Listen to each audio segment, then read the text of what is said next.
The morning sunlight spilled like liquid gold across the marble countertops of Clara Bennett's kitchen in Pacific Heights. Floor-to-ceiling windows framed the bay in serene blues, and Clara, dressed in a cream silk blouse and sleek black trousers, stood at her kitchen island meticulously reviewing a set of interior design blueprints. Every detail, from the brass hardware on the cabinetry to the imported lighting fixtures she had hand-selected for a client's luxury penthouse, bore her signature perfection. Her world was curated, flawless, refined, admired. At least on the surface. "Sophie, don't forget your warm-up jacket," she called, glancing at the clock. Her 12-year-old daughter came dashing down the staircase, her ponytail bouncing, wearing track pants and a team hoodie. Even in athletic wear, Sophie carried an effortless grace. "I can't be late for relay practice. They're timing us today," she said, grabbing a banana from the counter. Clara handed her a protein bar and kissed her forehead. "Good luck. Hydrate. Remember, first stride sets the tone." Her voice was gentle but precise, like the rest of her life. As Sophie slung her backpack over her shoulder and headed for the front door, Clara's phone buzzed. Her heart dipped a little when she saw the name, Judith. She hesitated, then answered. "Good morning, Mother." Judith's voice came crisp and cold through the speaker. "I hope Sophie is ready for her big race. Unlike Rachel's son, she's at least putting in some effort." Clara's smile faded. "Mother, please," she said. But Judith continued on. Another morning ritual of praise for one grandchild, dismissal for the other.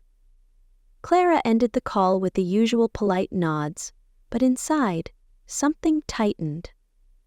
She looked out over the bay again, her eyes distant now. Her home gleamed. Her daughter shined. Her name was respected. But beneath all that polish, a quiet tension simmered. Something unspoken. Something unhealed. And today it would begin to surface. In a modest 2-bedroom apartment nestled in Bayview, Hunters Point, the morning began with the hiss of a kettle and the soft hum of an old radio playing classic jazz. Rachel Quinn moved briskly through the narrow kitchen, tying her hair into a messy bun as she packed a lunchbox with leftover pasta and a bruised apple. Across the table, her 13-year-old son Noah sat quietly, adjusting the straps on his worn backpack. His eyes were heavy with the kind of tiredness no child should carry. Part fatigue, part something unspoken. "You sure you have everything?" Rachel asked, pouring coffee into a thermos. "Yeah," he muttered. "Library duty today after school." Rachel nodded. Noah volunteered at the school library after classes, though lately she suspected it was more about avoiding the cafeteria and the endless comparisons to his cousin than a love for books. She glanced at the clock. Her shift at the community library started in 20 minutes. She was already late. Her phone buzzed, a voicemail from Clara. Rachel listened, her jaw tightening slightly. Another invitation.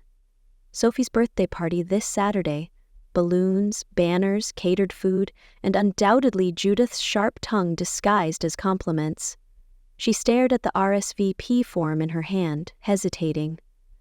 Noah deserved to be part of family gatherings, didn't he? But the memory of last year's surfaced, Judith praising Sophie's perfect grades while calling Noah a bit slow but sweet. She folded the paper quietly and dropped it in the trash. "Let's go, kiddo," she said, managing a small smile. Noah grabbed his bag without a word. As they stepped into the crisp morning air, Rachel glanced up at the sun breaking through the fog. In another part of the city, her sister's world was bathed in light. Here, things moved in shadows, and yet, they endured. The Bennett home glittered under the soft glow of string lights and floral centerpieces, its polished glass doors thrown open to a meticulously landscaped garden overlooking the bay. A Happy 13th Sophie banner stretched across the patio as catering staff in crisp black uniforms circulated with trays of hors d'oeuvres. Laughter filled the air. Sophie twirled on the grass in her new white sneakers, showing off her digital camera to a circle of friends from school. Clara watched from the patio steps, wine glass in hand, her smile poised and picture perfect. Everything unfolded exactly as planned. Except for the 2 empty seats, she couldn't stop noticing. Rachel and Noah hadn't come. Clara had hoped, quietly, stubbornly, that they might show up anyway. But deep down, she wasn't surprised. Inside, Ethan stood beside Judith near the dessert table, both admiring the 3-tier cake designed to resemble a gold trophy, an homage to Sophie's recent win at the citywide science fair. "My granddaughter built a solar water purifier," Judith boasted to a neighbor, "while Rachel's boy can't even pass pre-algebra." Clara flinched at the words from across the room, but said nothing. That was her role, graceful silence. The doorbell rang. Clara excused herself and opened the door to find a delivery driver holding a brown paper box. "Package for Mrs. Bennett," she signed, thanked him, and noticed the sender. Rachel Quinn. Her heart stirred with something close to hope.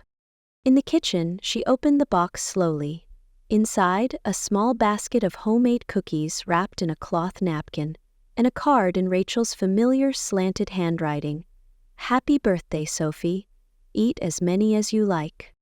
Clara picked up one cookie, unevenly shaped, slightly burnt on one side.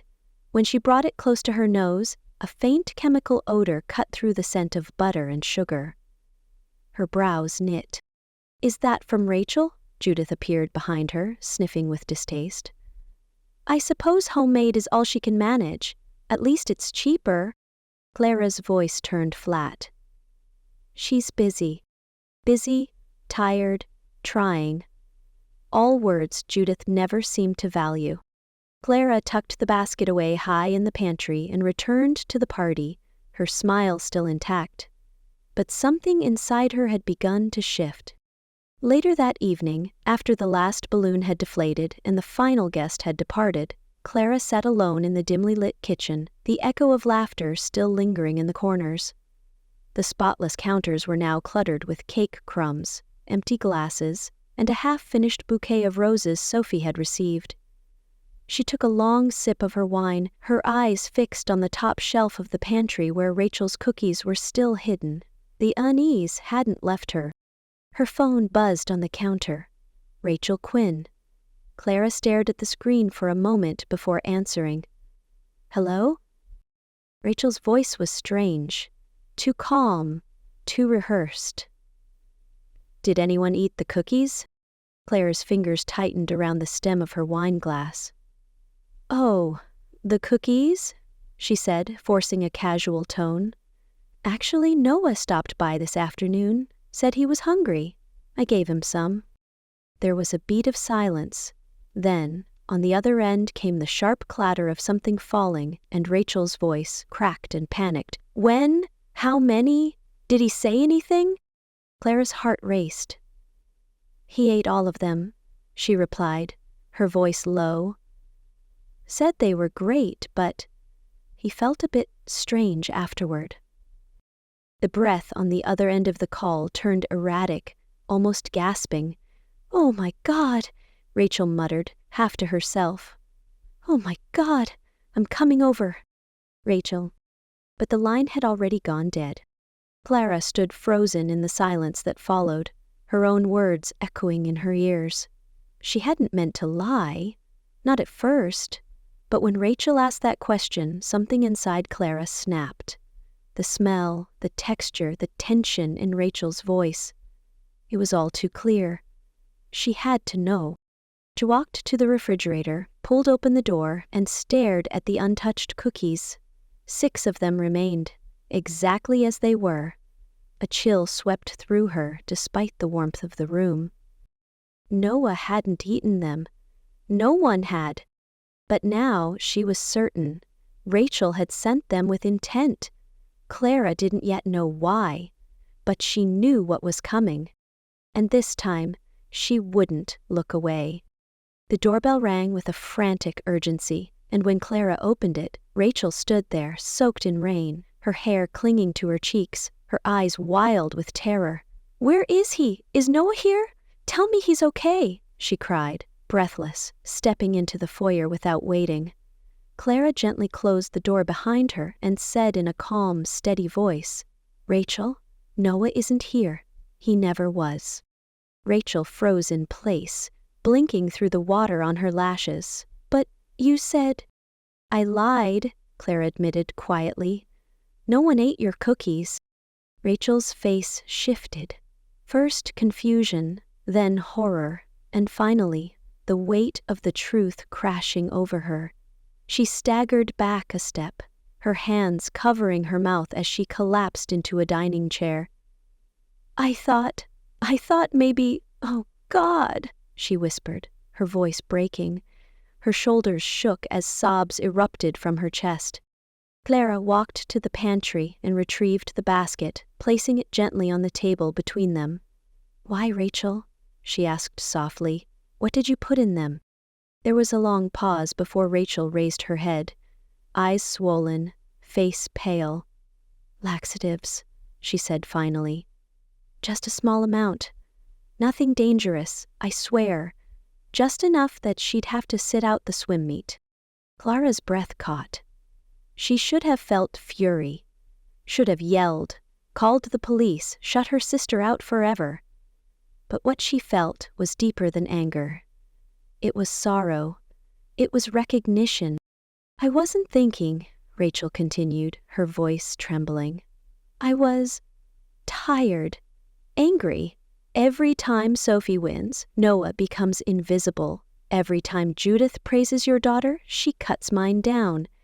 It's been like that since we were kids, Clara. You were the star, I was the one who had to try harder, and now it's happening again."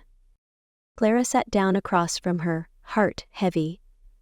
"I didn't realize how far it had gone. I didn't know Noah was suffering that much." Rachel looked down, ashamed. "He's a good kid. He just can't win against a golden standard he never asked for." The two sisters sat in silence, the cookies still between them, unbitten, but soaked in a truth more bitter than sweet. For the first time in years, Clara reached out and placed a hand over Rachel's. It was cold, trembling, but Rachel didn't pull away. The storm outside continued to fall, but in that moment, something inside both women had begun to lift. The rain tapped softly against the kitchen windows as the sisters sat facing each other in the stillness, the tension of the moment giving way to something quieter, heavier. Clara leaned back, her gaze drifting toward the photo frame on the counter. An image of Sophie beaming beside her science project, Judith's proud hand on her shoulder. It struck her now how similar it looked to one from their own childhood. Clara holding up a trophy, Judith smiling, while Rachel stood just outside the frame, half blurred, half forgotten. "I didn't mean to keep it going," Clara said softly. "But maybe I did. Maybe I liked being the one she approved of." Rachel looked down, voice barely audible. "We both learned how to survive her, Clara. You by meeting her standards. Me by lowering mine so she wouldn't be disappointed." Clara swallowed. "I remember you showing her that sketch you made in 7th grade, the one with the carousel horses. I thought it was beautiful." Rachel's lip quivered. She said the shading was messy, then held up your art project and said, "This is how it should be done." I didn't draw again for years. The silence deepened, thick with memories. Clara let out a slow breath. "And now Sophie's becoming the new me. And Noah, he's becoming you." Rachel's eyes filled again, but this time not with rage, only a weary grief. "He hears it everywhere. Your cousin is amazing, why can't you be more like her? He started staying in the library during lunch just to avoid it. He thinks no one sees him." Clara closed her eyes. The truth was unbearable, but necessary. "Then it has to stop. With us. With our generation." Rachel nodded slowly. "But how?" Clara's voice was steady. by seeing them. Not as reflections of us, not as symbols of failure or success, but as themselves. And for the first time, both sisters truly began to understand the cost of carrying someone else's dreams, and the courage it would take to set them down. The next morning, the kitchen was filled with the aroma of coffee and the quiet hum of Sophie's footsteps descending the stairs. Clara sat at the table, stirring her cup absent-mindedly, still processing the storm of the previous night. Sophie entered, clutching a folder of homework. "Morning, Mom," she said, sliding into a seat. Then, as if it were just casual conversation, she added, "By the way, I hope Noah's feeling better. He helped me with my history report last week. He really knows a lot about old coins and wars and stuff." Clara blinked, caught off guard. "You talk to Noah?" Sophie shrugged. "Yeah, we sometimes see each other in the library. He showed me this really cool coin from the 1800s, the Morgan dollar, I think it was. He knows everything about it."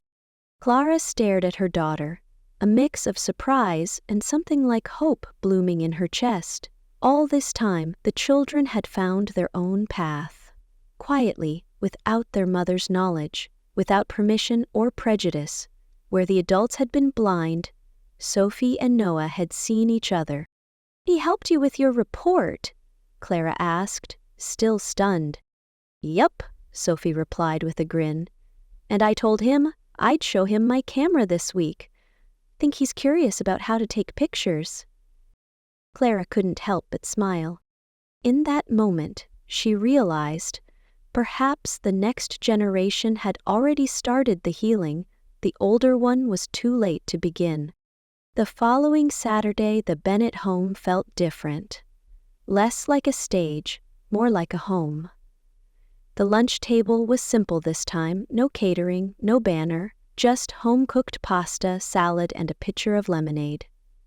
Clara had invited Rachel and Noah for a quiet afternoon, and though her hands had trembled slightly as she texted the invitation, she was relieved when Rachel replied with a simple, "We'll be there." When the doorbell rang, Sophie rushed to open it. "Noah!" she called, smiling wide. Noah stepped in, his posture uncertain, but his eyes lighting up at the sight of her.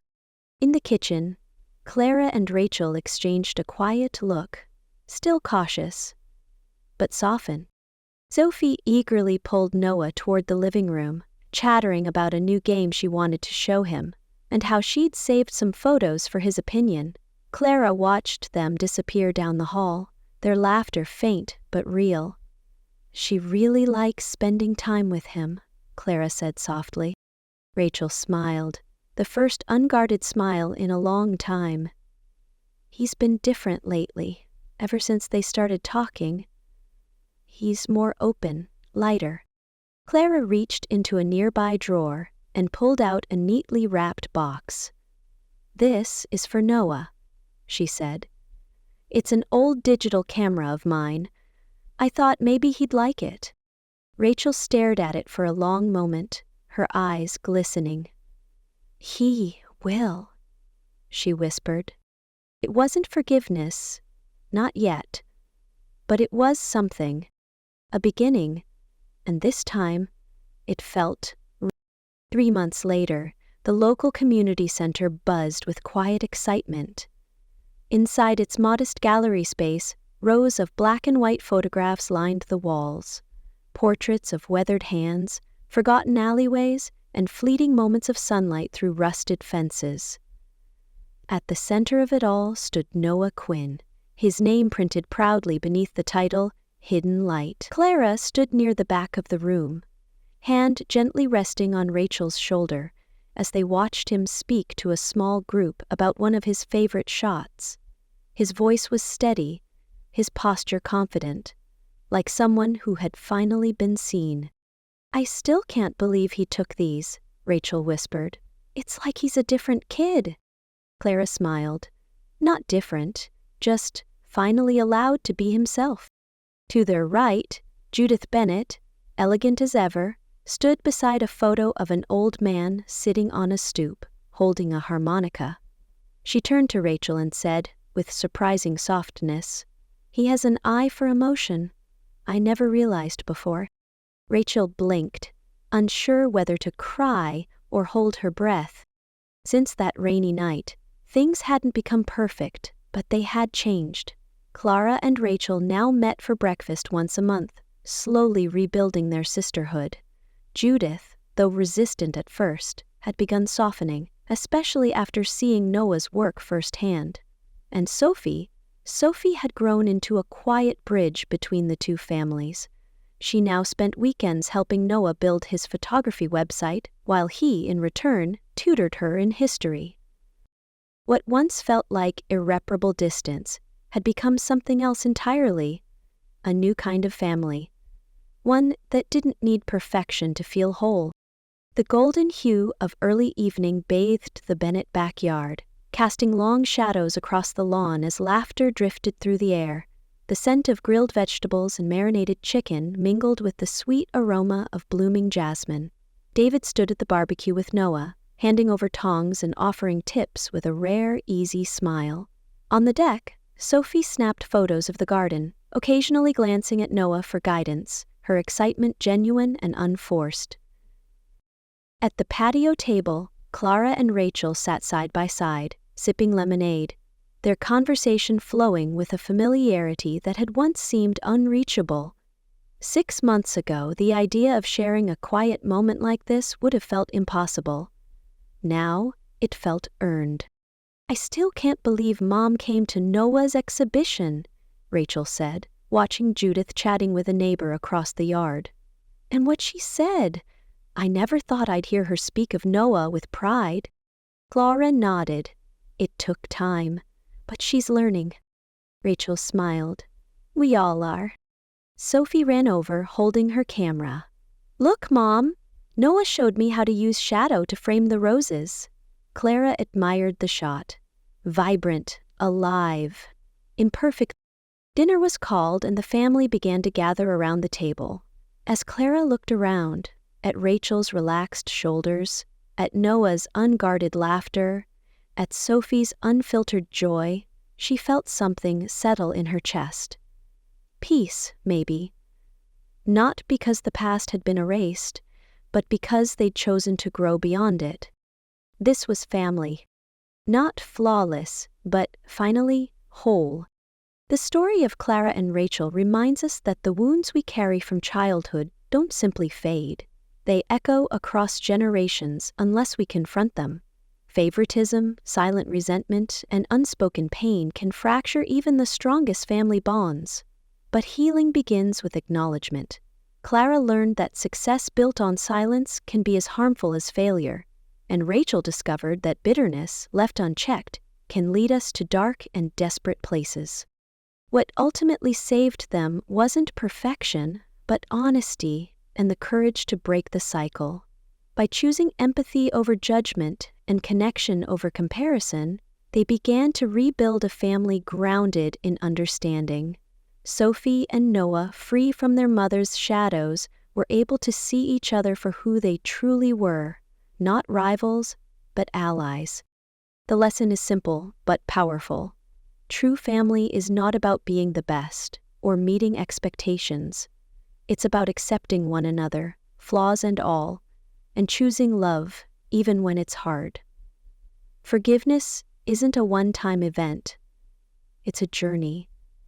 And sometimes that journey starts not with a grand gesture, but with something as small and redemptive as sharing lunch on a quiet Saturday.